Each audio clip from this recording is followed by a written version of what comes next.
I know we created some storm in the morning. These were statements I made on Saturday, I think, when we were distributing food in Garissa. And those statements, first, I want to make it clear, it's not a party stance. It has nothing to do with the current president. It has nothing to do with the government. It has nothing to do with anybody else other than Kenyans. This is a debate which will have come, which will come, and will continue to come. For one, it's a debate about the Constitution.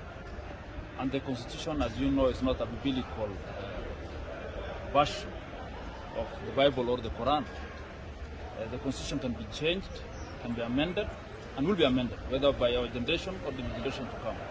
And the amendment starts from an outburst or a sentiment by one or two people. And that's why I brought up this issue of the term limit. It's something I believe in.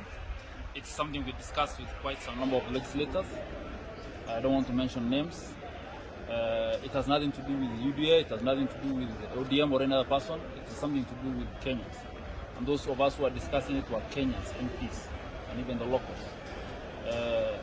I believe in that sentiment. I said that the term limit should not be 2 terms, and the person should be removed through the ballot, not by term. That's what I mean. If it goes to that level, then it should be something to do with age limit. Mine is either 2 options, through the ballot or through the age limit of 75. Because I believe from the age of 75, the person becomes senile and he cannot rule. On the other hand is that we borrowed our constitution from the European nations, the Westerns, whether the US or the UK. Most of them, or European countries and Australia, most of them, there's nothing like term limit for the president.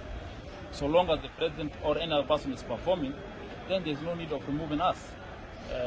In that he came in, we given him only 2 terms, and the 2 terms have done marvelous. But the constitution removed him, in that he could not go further. But I believe if we could have given him 1 or 2 terms, again, maybe we could have reached the status of Malaysia or Singapore or any other person. So that's why I said, surely is it advisable to remove somebody because of a term limit while he's performing? If you go into the corporate world, the CEO of Cooperative Bank has been there for a long time, but he has not been removed. Why? Because he's performing well, the bank is going well. Go to Equity, the same. So these are corporate itself, though it's a state different, but if you are performing well, you should not be removed. Assuming that now the current government, we came in when the government, the economy is at a state we cannot talk of. We cannot implement those of the plan because of the debts and the amount of resources we have. So assume that the president now takes action in implementing his agendas. He has to write up or clean up some of the messes. That might take him 5 years, a term. So we'll only have maybe 5 years again to implement the agenda, so he's talking of. So by 5 years again, you're going to remove him.